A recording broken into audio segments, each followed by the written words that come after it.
What is the most terrifying unsolved mystery case that's ever happened? Well, in my opinion, it's this one. And if you don't believe me, just listen to these details. In 1922, the German police received a call from the isolated farmstead of Hinterkaifeck, which translates to the back courtyard. The residents were understandably concerned because they'd recently experienced a string of unnerving events. For instance, they'd seen strange footprints in the snow that seemed to come from the nearby forest, but didn't go back out again. They also heard mysterious footsteps in their attic, but when they investigated, they found nothing. The farmhouse was around an hour away from Munich and was inhabited by the Gruber family, consisting of 6 people: Andreas, his wife, Cecilia, their daughter Victoria, their sons Andreas Jr. and Joseph, plus their maid presumably called Maria, since that's what the records say, and little 2-year-old Joseph. The family ran their farm in near total isolation. They only really had contact with 2 neighbors, who lived far enough away not to be considered close neighbors. This is important because, as we'll see, those 2 neighbors ended up being prime suspects. But let's get back to that phone call. The night before speaking to the police, the parents had gotten into an argument with Victoria and her boyfriend. According to the couple, the parents weren't exactly thrilled that their daughter was seeing a man without their permission. And as the night wore on, things got heated between them. Not knowing how much of a role this would end up playing in the tragedy that would unfold, the couple eventually left and headed back to town. A few days later, on March 31st, 1922, Victoria was helping her father collect the cow's dung outside in the yard. She would normally do this with her brother, but he was out visiting their sister in town. According to the official report, she was in the yard with her father for around 45 minutes. Yet the reason this is so significant is because the police believe that during this time, a killer entered the barn and waited for Andreas Jr. to arrive. When he joined them, the 3 went inside the house for a quick break.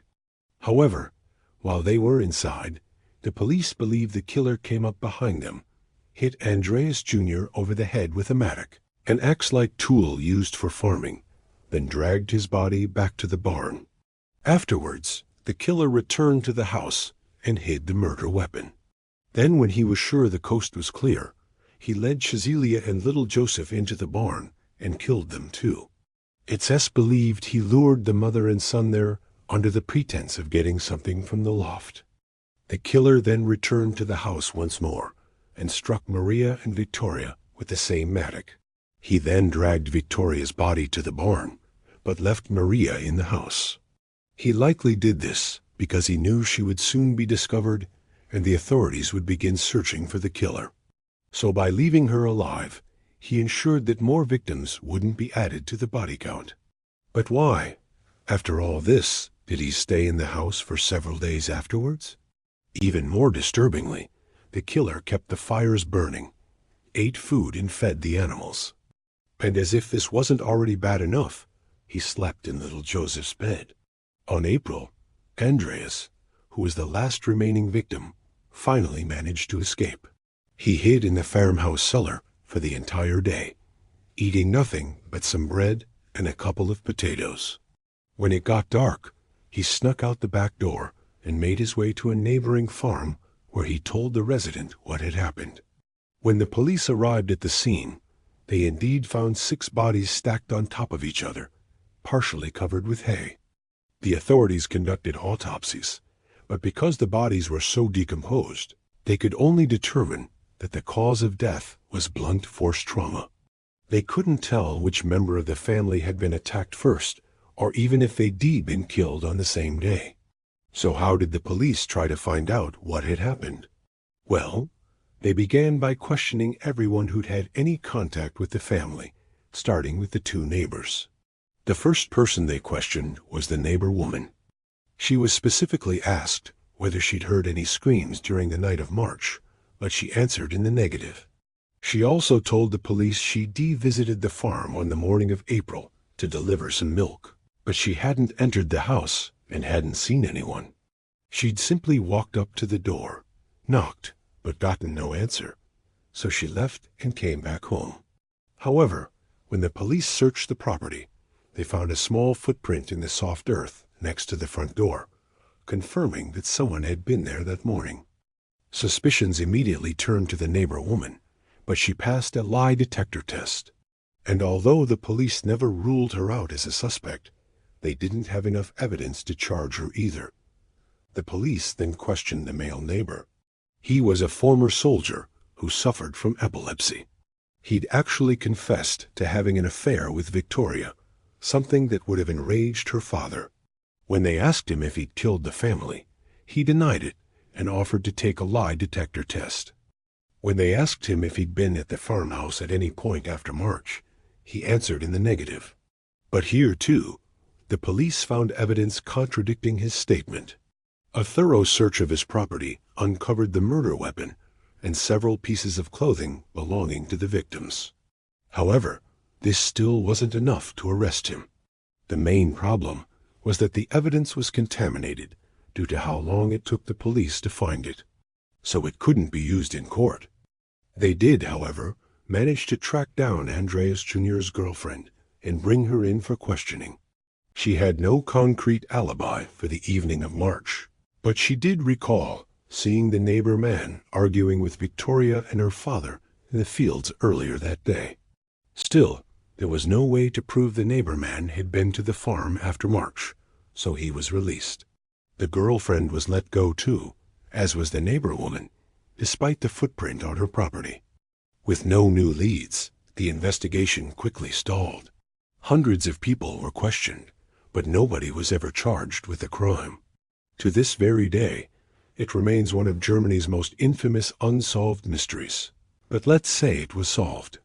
Let's say the neighbor man had a rock-solid alibi and DNA evidence proving he was innocent. Who else could have done such a thing? Could it have been the neighbor woman acting alone? Perhaps she was angry with the family for reporting the footprints and attic noises, so she decided to punish them. Maybe she wasn't alone and had enlisted the help of an accomplice. After all, it takes a lot of strength to move a body, let alone 6 decomposing bodies. Or maybe the motive was financial. Maybe the neighbor woman wanted the family dead so she could claim their insurance money. But regardless of the motive, she definitely had the know-how. According to the police, she was an incredibly strong woman. One officer recalled, she had arms like a man, and yet she was small and slight in build. There was also the possibility of a secret lover.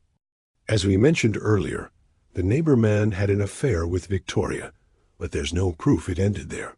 Perhaps Victoria had another secret lover who became enraged when she was killed. Maybe it was a jealous ex-boyfriend, or even the father of her unborn child. There are also more outlandish theories, like the killer having a supernatural connection to the land. You see, the farmhouse stood on sacred ground, a place where druids once performed human sacrifices. Some locals even claimed there was a tunnel system beneath the farm, leading to an ancient burial mound. Although such claims sound far-fetched, they do serve as a reminder of just how elusive the truth can be sometimes. All of this speculation has led to more questions than answers. Questions like, why did the killer feed the animals and keep the fires burning? Why did he stack the bodies on top of each other and cover them with hay? What was he trying to accomplish by leaving Maria alive? What was the motive? And why hasn't this case ever been solved? I ask you, what do you think happened at the farm that night? Let us know in the comments below. We hope you enjoyed this video. If you want to watch similar ones, click the link above. Also, make sure to subscribe for more amazing content.